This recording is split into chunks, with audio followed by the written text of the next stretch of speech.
Saya kebetulan kantornya ada di Bangka Pangkal Pinang. Kemarin Mas Rizal ketika WhatsApp saya posisi di Pangkal Pinang. Hari ini sampai hari Kamis, schedule meeting saya penuh, Ustaz. Begitu Mas Rizal WhatsApp tentang ceramah Ustaz Abdul Somad, jam 11 malam saya langsung ke rumah sakit untuk rapid. Masya Allah. Barakallah. Agar paginya saya bisa terbang. Karena dengan kondisi COVID ini, penerbangan hanya sekali di pagi hari di Pangkal Pinang. Saya memang ngefan dengan Ustaz. Setiap menjelang tidur, kalau saya sudah mendengarkan Al-Quran melalui YouTube, saya ingin tersenyum, saya cari YouTube-nya Ustaz Abdul Somad. Ceramah apa saja, jadi tidur saya indah, Ustaz. Live dia.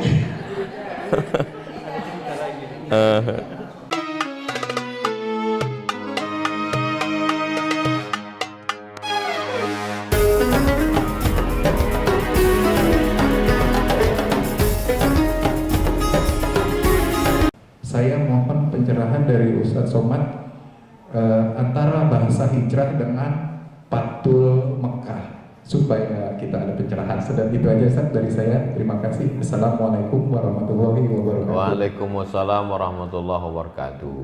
Terima kasih Pak. Orang Makkah wajib hijrah ke Madinah karena Makkah itu Darul Harbi, daerah perang.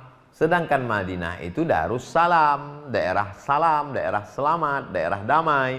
Orang Makkah wajib hijrah ke Madinah.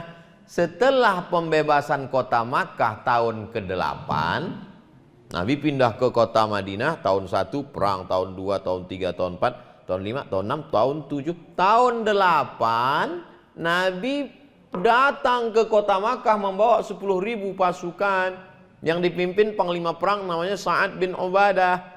Nabi lengkap dengan baju besinya, dengan tombaknya, dengan panahnya, pasukan berkudanya, masuk ke kota Makkah, tapi tidak ada satu pun orang yang dibunuh. Lalu kemudian kata Nabi, kata Sa'ad bin Ubadah menghunuskan pedangnya, dulu kalian pancung kepala Hamzah, kalian gunting telinga Hamzah, kalian potong hidung Hamzah, kalian tusuk, kalian jadikan leontin. Hari ini aku juga, hadza yaumul malhamah, ini hari balas dendam, kata Sa'ad. Nabi manggil Sa'ad, Sa'ad, Sa'ad, kenes dulu Sa'ad.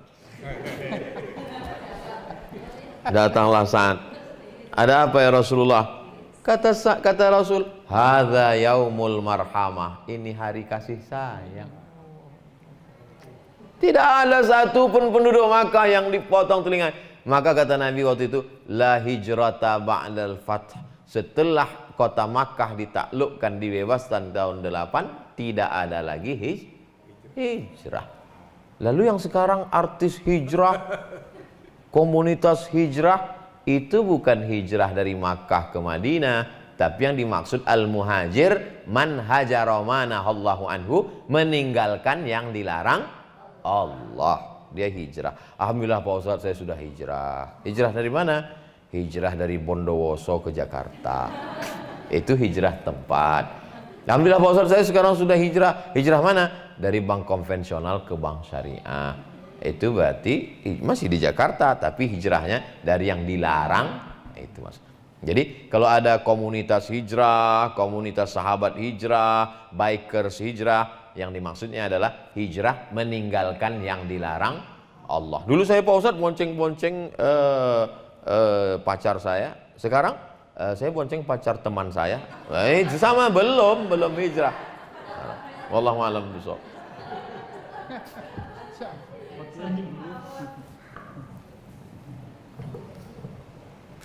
Bismillahirrahmanirrahim. Assalamualaikum warahmatullahi wabarakatuh. Waalaikumsalam. Hadratul Mukarram Ustaz Abdul Somad, LCMM, MA. hadirat al-muhtaramat, para ibu-ibu sekalian dan para ulama, habaib yang ada di sini mudah-mudahan dirahmati Allah. Langsung pertanyaan Ustaz. Ya. Afwan Ustaz, tadi Ustaz menjelaskan bahwasannya ada satu sahabat yaitu Sayyidina Abu Bakar yang mendapatkan akses Ustaz ya untuk masuk surga min ayyi abwabil jannati syi'ti. Menurut Ustaz tadi Ustaz ya. Kalau tidak salah, mohon diluruskan Ustaz. Ada satu lagi yang diberikan fasilitas itu oleh Allah Subhanahu wa taala yaitu idza shallatil mar'atu khamsaha wa shamat syahraha wa hafizat farjaha wa ata'at zawjaha. Kata Allah, udkhuli min ayyi abwabil jannati syi'ti. Masuklah para wanita-wanita yang sholat 5 waktunya bagus, puasa Ramadannya bagus, kemudian menjaga farjinya, kemudian dia taat pada suaminya. Nah, wanita ini pun termasuk golongan yang mendapat akses min ayyi abwabil jannati syi'ti udkhuli. Mohon diluruskan Ustaz. Tadi Ustaz hanya bilang sahabat Abu Bakar. Terima kasih, jazakallahu khairan. Assalamualaikum warahmatullahi wabarakatuh. Waalaikumsalam warahmatullahi. Yang saya sebut tadi nama. Nama itu tertentu, nominal. Sedangkan yang ibu sebut sifat. Idza shalat, kalau dia salat, somat saumaha, somat pakai ta, puasa. Lalu kemudian menjaga kemaluannya, maka kata Nabi SAW, udkhuli, masuklah engkau. Kalau laki-laki udkhul, udkhuli, masuklah engkau ke dalam surga, min haitsu syi'ti, dari yang mana saja yang kau kehendaki. Salatnya jaga, puasanya jaga, lalu kemudian kemaluan, maaf, jaga, disuruh Allah Subhanahu wa taala, sifat. Sedangkan yang Abu Bakar tadi adalah orang, personal, dijamin kalau mau kalian masuklah dari pintu mana saja seperti Abu Bakar Siddiq. Apakah kalau perempuan mengikut Abu Bakar dia dapat masuk ke mana saja? Iya, kalau dia ikut Abu Bakar. Abu Bakar itu ada tak sifat yang tadi itu? Iya. Abu Bakar sholat, Abu Bakar puasa, Abu Bakar menjaga kehormatannya. Lalu hadis mana yang lebih mencakup umum? Hadis Abu Bakar lebih umum. Kenapa hadis Abu Bakar lebih umum? Karena hadis sifat diri Abu Bakar itu, Abu Bakar menyerahkan nyawanya waktu dia mau masuk ke dalam gua Jabal Sur, dia duluan lebih masuk. Kalau aku mati di dalam ini ya Rasulullah, anakku saja yang sedih di rumah. Tapi kalau engkau yang mati, maka semesta alam bersedih karena tak sampai wahyu Al-Quran. Abu Bakar menyerahkan hartanya. Karena Abu Bakar waktu pergi hijrah itu emasnya itu habis dibawa.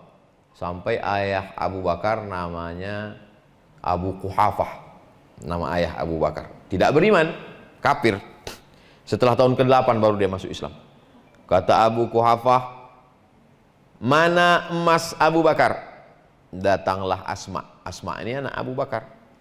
Memasukkan batu ke dalam sufrah, ke dalam kain. Diambilnya kain, dimasukkannya batu ke dalam. Lalu baru dikasihnya ke mbahnya. Mbah, ini batunya. Abu Quhafah itu buta, dipegangnya. Oh, masih ada. Padahal emasnya sudah habis semua dibawa hijrah. Itu dalam Abu Bakar. Tak ada di dalam hadis perempuan tadi. Perempuan tadi hanya disebut sholat, puasa, menjaga kemaluan. Nah, taat kepada suami. Innama huwa jannatuki wa naruki. Ata'at. Innama huwa, suamimu itu, jannatuki, surgamu, wa naruki, nerakamu. Jadi kaedah kalau menyampaikan sesuatu, kalau disampaikan yang umum, maka yang khusus masuk. Tapi kalau disampaikan yang khusus, yang umum tak masuk. Kalau disampaikan 100 sahabat, sahabat-sahabat yang lain masuk. Karena 100 tadi bukan angka nominal kan? Semua perempuan, saya paham. Kalau saya sebut Abu Bakar, seolah-olah kami yang perempuan nih Perempuan ini bagaimana Pak Ustadz? Kalau disebut laki-laki, perempuan sudah masuk. Tapi kalau disebut perempuan, laki-laki belum tentu masuk. Contohnya, ya ayyuhalladzina amanu kutiba alaikum. Kum itu laki-laki apa perempuan? Laki-laki. Karena kalau perempuan, alaikunna. Nanti perempuan kalau dia berpatokan bahasa Arab, dia nggak mau puasa. Ibu kok nggak puasa? Oh, ayatnya untuk laki-laki kok.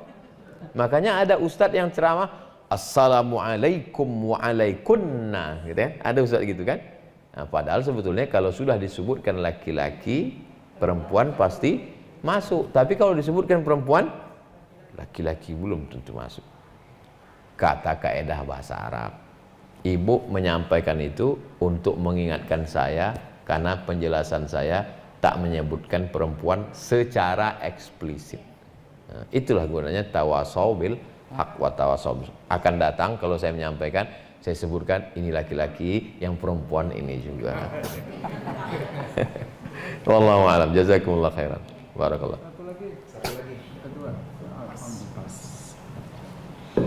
Bismillahirrahmanirrahim. Assalamualaikum warahmatullahi wabarakatuh. Waalaikumsalam. Yang sama-sama kita hormati Al-Mukarram Ustaz Abdul Somad MMRCMA, yang kami hormati juga Ketua 100 Sahabat, para habaib, penasehat kita, Bapak Ustaz Sugiarto, juga Ketua Panitia, dan semuanya yang ada di sini yang tidak kami sebutkan satu persatu namanya, namun tidak mengurangi rasa hormat kami. Yang ingin saya tanyakan Ustaz mengenai virus corona, karena di sini banyak mujahidah yang tentu punya pemikiran lain. Yang ingin saya tanyakan, virus corona itu apa murni wabah atau ada tanda kutip? Sampai-sampai umat Islam sendiri ibadah sepertinya jadi terhambat, dan sholat pun kita menggunakan jarak. Dan sedangkan di pasar-pasar orang berjubel-jubel, alhamdulillah aman-aman saja. Tetapi kenapa kita yang sholat yang seharusnya rapatkan softnya itu justru kita diberikan jarak? Lalu bagaimana? Apakah sholat kita yang demikian itu sah atau tidak? Itu aja yang ingin saya tanyakan. Terima kasih. Assalamualaikum warahmatullahi wabarakatuh. Waalaikumsalam warahmatullahi wabarakatuh. Virusnya itu ada, tapi isunya lebih besar daripada virusnya. Virusnya ada. Oleh sebab itu masyarakat menanggapi virus ini dua kelompok. Satu kelompok yang menantang, mana virusnya biar saya kunyah. Karena dia sebetulnya yang dia maksud itu dia melawan isunya. Yang satu lagi pula tertelan isu. Virusnya nggak masuk, tapi dia menelan isu. Ketakutan sampai bakwan pun dicuci. Nah ini. Nah itu. Jadi dua kelompok ini, Bu. Sedangkan kita yang ngaji ini, kita tidak terlalu takut, karena takut kita sudah kita habiskan untuk Allah. Ittaqullah, takutlah kepada Allah. Tapi kita ikut sunnah Rasulullah. Rasulullah mengajarkan kita, idza sami'tum bihi, kalau kamu dengar ada wabah di suatu negeri, la taqdimu ilaihi, jangan datang ke negeri itu. Wa idza waqa'tum bihi, kalau kamu berada di suatu negeri, kamu terkena virus, la takhruju firaram minhu, jangan lari menebarkan ke tempat lain. Firra minal majzum firaraka minal asad, larilah engkau dari virus seperti engkau melarikan diri dari singa. Lalu kemudian kalau mati, al-mat'unu syahid, orang yang mati kena virus, matinya mati syahid. Nah, jadi kita ini umat pertengahan, kita tidak menantang ini dan tidak pula terlampau ketakutan. Jadi kita ini ummatan wasata. Nah, jadi menyikapi virus ini ada, tapi kita tidak terlampau tertelan isunya. Ini jalan tengah. Yang kedua, tentang masalah soft berjarak. Masjid Al-Azhar Kairo Mesir sengaja membuat sholat Qiyamul Lail Ramadan kemarin berjarak untuk menjelaskan kepada umat, bukan sekedar fatwa ulama. Ini loh contohnya, yang ragu-ragu sholat berjarak ini nggak sah, disiarkan live dari Masjid Al-Azhar dengan para masyaikh ulama-ulama besar, Masjidil Haram juga, Masjid Nabawi, supaya umat jangan ragu. Kalau kita di masjid begitu ketat, sesungguhnya itu bukan benci pada jamaah, tapi sayang. Kenapa? Kalau orang kenanya di pasar, nanti orang mengatakan salah pasar. Tapi kalau kena di masjid, salah masjid, salah ustadz, salah khotib, salah imam, salah masjid, salah Allah. Jadi sesungguhnya saya ketua masjid, maka saya buat baliho besar. Masuk ke masjid, protokol kesehatan, di depan sediakan cuci tangan, hand sanitizer, berjarak. Kena juga, ajal sudah sampai. Nah ini jalan tengah ibu. Nah itu, saya tetap pakai ini. Tidak miring ke kanan, tidak miring ke kiri. Hindari eka dan eki, ekstrim kanan dan ekstrim kiri. Telanlah es krim, jangan ekstrim. Hah? Wallahu a'lam. Terima kasih. Mohon izin kepada seluruh yang hadir di sini. Saya tidak bisa menolak ada bisikan dari abahku. Saya minta izin Pak Panitia, saya mau tanya satu. Boleh ya? Izin 1 menit. Nah, Pak Ustaz Somad, mohon izin. Kalau abah yang minta, seperti Ustaz tadi, saya harus di belakang. Masalah silakan. Kalau Pak Profesor yang kami muliakan, hadis yang sangat sahih yang disampaikan Nabi kita Nabi besar Muhammad SAW. Allahumma sholli ala Man ahya sunnati faqad ahabani wa man kana mahdi jannah. Artinya, barang siapa melaksanakan sunnahku berarti dia mencintaiku.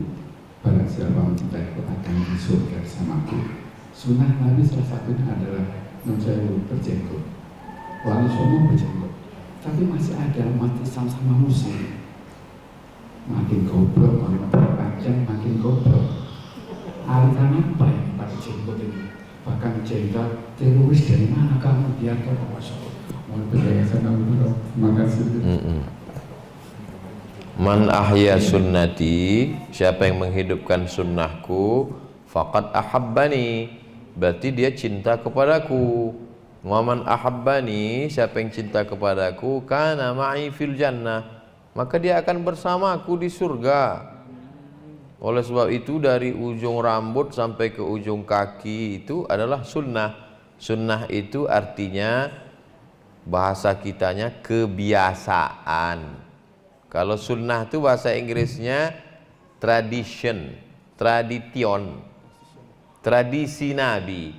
Nabi itu menutup kepalanya dengan 3. Pertama, rambutnya. Rambut Nabi itu tebal, tertutup. Setelah tutup pakai rambutnya, qolan suah, kain yang ada di dalam peci.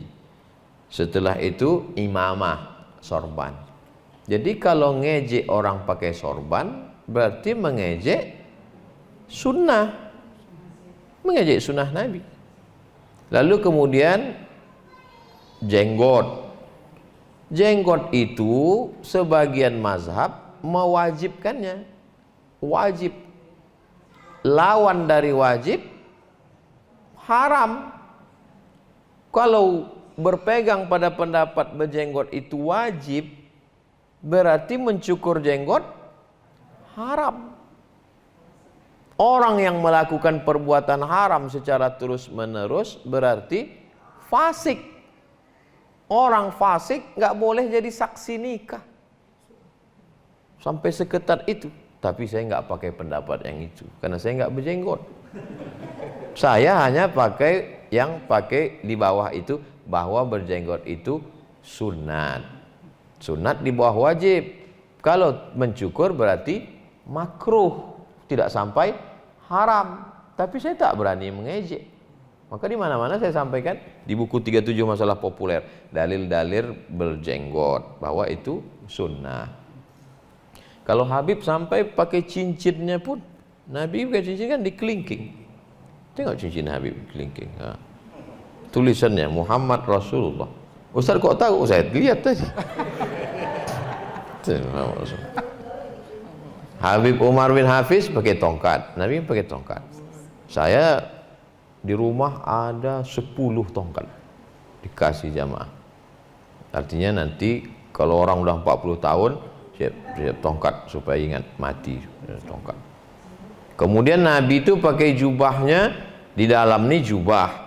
Setelah jubah di dalam, di luar pakai lagi burdah. Nah, Habib pakai dulu jubah. Tengok Habib Umar bin Hafiz, Habib pakai 2 lapis dulu. Itu sunnah. Jadi kalau kita nggak suka, kalau kita nggak sanggup, bilang aja nggak sanggup. Jangan kita mengejek sunnah. Jadi sunnah itu banyak, dari mulai sorban, jenggot, kemudian pakai celak, kemudian itu sunnah semua. Itu yang sunnah bersifat fisik. Ada yang sunnah bersifat itu amal, salat sunat, puasa sunat, itu sunat. Ini kadang orang disebut sunat, coba sebutkan sunat dalam satu kata, poligami. Jadi sunnah itu banyak. Man ahya sunnati faqad ahabbani. Saya pulang dari Maroko, duduk di airport, mau nunggu cap paspor. Di depan saya duduk anak muda yang sedang mengamalkan sunnah anak pang. Antingnya 13. Sini. Lama saya melihat. Itu pasti sakit sekali waktu menusuk, melobang. Kenapa dia tidak merasakan sakit itu? Karena dia cinta. Cinta, suka dia. Banyak orang menghabiskan hal. Beli sepeda sampai 60 juta itu sakit nggak? Sakit. Tapi karena cinta, nggak sakit. Pergi umrah 30 juta, nggak berangkat-berangkat. Nah, jadi orang kalau cinta, itu jadi ringan. Sebetulnya apa yang disampaikan Pak Jenderal, beliau sudah mengamalkan, dia tidak ingin orang mengejek sunnah, nanti dibenci Nabi. Gimana kita ketemu sama Nabi nanti di akhirat? Kamu ngejek aku dulu ya. Nauzubillah. Mudah-mudahan kita yang sampai orang yang malu ketemu dengan Nabi Muhammad SAW. Terima kasih, jazakumullah. Barakallah. Ini karena ini bukan komunitas 100 sahabat saja. Saya menghormati tamu-tamu saya. Mungkin ini fansnya Ustadz Somad waktu di Zoom. Mbak Ayu Soraya, ada teman-temannya, ada Mbak Dewi. Silahkan kalau ada yang bertanya, sehingga ini bukan 100 sahabat saja yang menguasai di semua ini. Silahkan. Terima kasih Kanza. Terima kasih banyak. Saya sudah cukup agak lama mulai Ramadan ya. Saya belum menyatakan, tapi saya ikut dalam kegiatan dari 100 sahabat ini. Assalamualaikum Pak Ustaz. Waalaikumsalam. Waktu di virtual saya juga bertanya sama Ustaz. Ya. Saya ngefans sekali sama Ustaz. Wow. Saya mau bertanya, mungkin masih mewakili ibu ya Bu ya. Jadi begini pertanyaannya, jika suami istri misalkan suaminya itu meninggal duluan Ustaz, lalu apakah kalau nanti di surga kita bisa ketemu lagi? Saya pernah dengar juga kalau istrinya itu menikah lagi, dia tidak bertemu dengan suaminya yang pertama gitu Ustaz. Karena tadi Ustaz bilang nanti di surga kita ketemu dengan keluarga kita, anak cucu kita. Apakah misalkan suami meninggal duluan, istrinya menikah lagi, atau bisa ketemu dengan suami yang pertama? Atau kalau memang tidak bertemu, sebaiknya nggak nikah lagi Ustaz. Terima kasih. Maaf Ibu, pertanyaannya agak ini ya. Kalau seorang suami istri, jika Ibu tadi menggunakan kata jika suaminya meninggal duluan, sebetulnya fakta survei sekarang bukan jika, memang laki-laki lebih banyak mati duluan. Ada profesor Profesor Dokter Suhaimi namanya.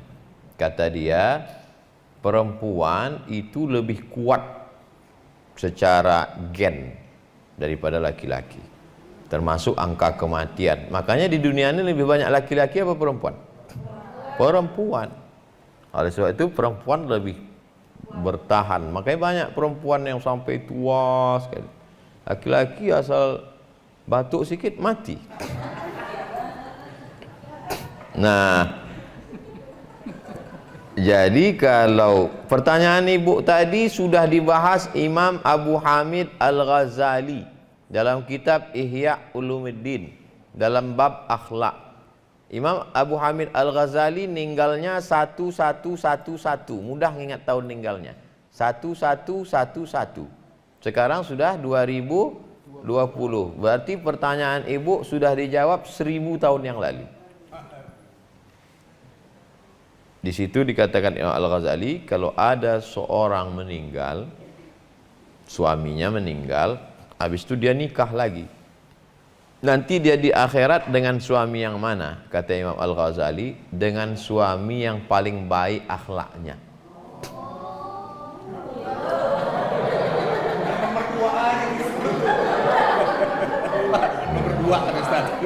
Mana yang paling baik akhlaknya di antara yang Adama itulah dia nanti di akhirat. Itu kata Imam Al-Ghazali, bukan kata Abdul Somad. Wallahu a'lam bishawab. Begitu Ibu. Ya, terima kasih Ustaz. Terima kasih Pak Rizal kesempatannya. Terima kasih Ibu-ibu dan Bapak-bapak semuanya. Assalamualaikum warahmatullahi wabarakatuh. Waalaikumsalam. Satu lagi.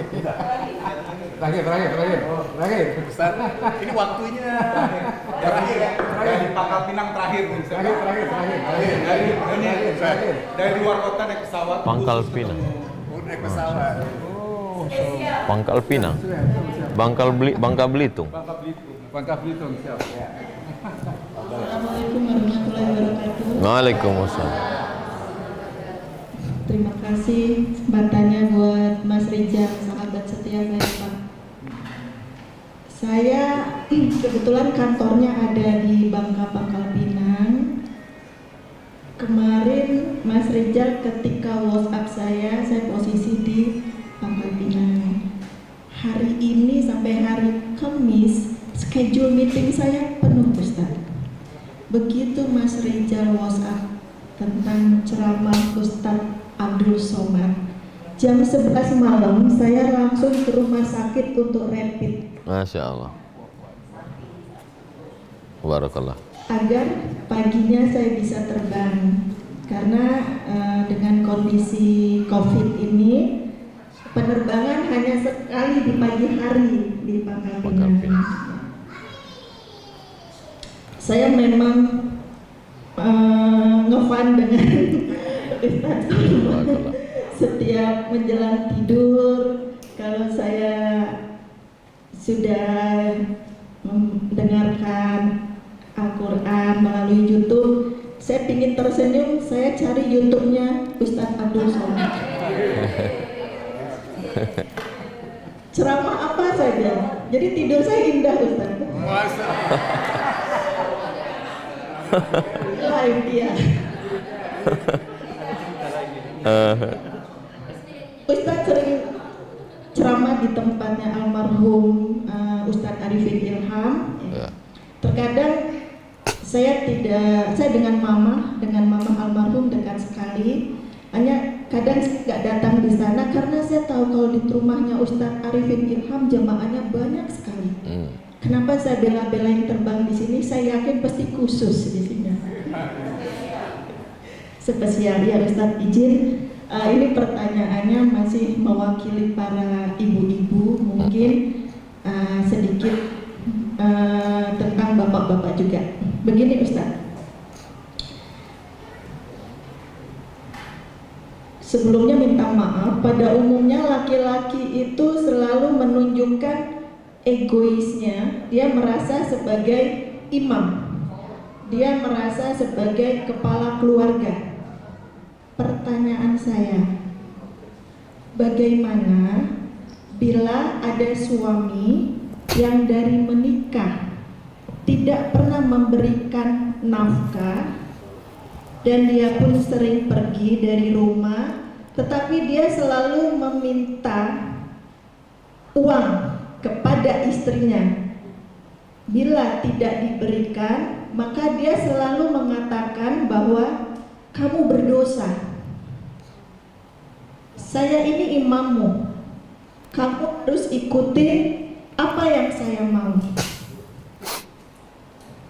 Itu bagaimana Ustaz? Terima kasih. Hubungan antara laki-laki dan perempuan itu bukan hubungan antara tuan dengan hamba sahaya. Hubungan tuan dengan hamba sahaya adalah hubungan statusnya tamlik, kepemilikan. Kamu adalah budak saya, itu hamba sahaya.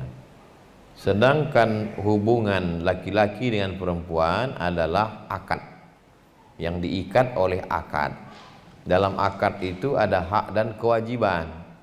Maka ibu punya 5 hak terhadap laki-laki. Maka bapak punya 5 kewajiban yang menjadi hak ibu. Pertama, makan. Kedua, pakaian. Ketiga, tempat tinggal. Keempat, pendidikan. Kelima, perhatian. Makan, pakai, tempat tinggal, pendidikan, perhatian. Mestinya dari mulai ngajar ibu baca Quran, ngajar sholat sunat, ngajar ngaji semua. Tapi kalau dia tidak mampu, dia serahkan ke guru mengaji, dia izinkan untuk pengajian. Yang 3 ini disebut dengan nafkah. Nafkah bahasa Arabnya, makan, pakai, tempat tinggal. Pendidikan dengan perhatian, non nafkah materi zahir. Ketika dia tidak memberikan kewajiban itu, maka perempuan ini punya wali 6 orang. Walinya itu ayah, kakek, abang ayah, abang kandung ibu, adik laki-laki, abang ayah, adik ayah. 6 orang wali inilah yang mengingatkan si laki-laki tadi tentang kewajiban dia. Ya, jadi yang saya pahami dari ibu tadi bahwa si laki-laki itu 2 kesalahan dia. Pertama, dia tidak memberikan hak perempuan. Yang kedua, dia mengeksploitasi agama supaya orang patuh kepada dia. Jadi yang menyelesaikan itu siapa? Wali. 6 orang wali tadi memanggil dia untuk meluruskan pemahaman dia. Makanya idza ja'akum man tardawna dinahu. Kalau laki-laki itu baik agamanya, wa khuluquhu, baik akhlaknya. Yang dimaksud agamanya itu tadi, ngerti dia apa kewajiban hak dia. Sehingga kalau dia sanggup, dia lakukan. Kalau dia tidak sanggup, dia ngaku.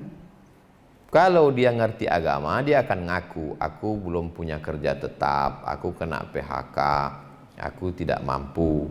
Maka ibu perempuan yang punya kerja, wanita karir, boleh memberi zakat ke suaminya. Buka kitab Al-Fiqhul Islami wa Adillatu. Laki-laki tidak boleh memberi zakat ke istri karena istri wajib diberi nafkah. Tapi perempuan boleh memberi zakatnya. Karena abang kena PHK, masuk dalam fakir miskin, nah ini ku kasih zakat. Sampai segitunya. Jadi maksud saya, dia 2 kali salah. Pertama, dia jahil, tak mengerti agama. Yang kedua, dia eksploitasi tentang ketaatan, kepatuhan itu. Aku adalah surgamu, surat-surat mobil, semua surat tanah kau semua kasih ke aku. Itu kan 2 kali dia salah. Yang meluruskan itu bukan ibu. Ibu-ibu yang sudah ngaji tidak serta-merta lalu menceramahi bapak-bapak. Ibu lapor ke wali. Walilah nanti yang memanggil, memberikan pemahaman pada dia. Panggil Habib, panggil Ustadz, dikasih 2 kali tak bisa, diruqyah. Mungkin dia diganggu jin. Nah, mudah-mudahan semuanya diberikan Allah pemahaman agama yang baik. Wallahu a'lam bishawab. Begitu Bu, saya bicara hukumnya. Wallahu a'lam.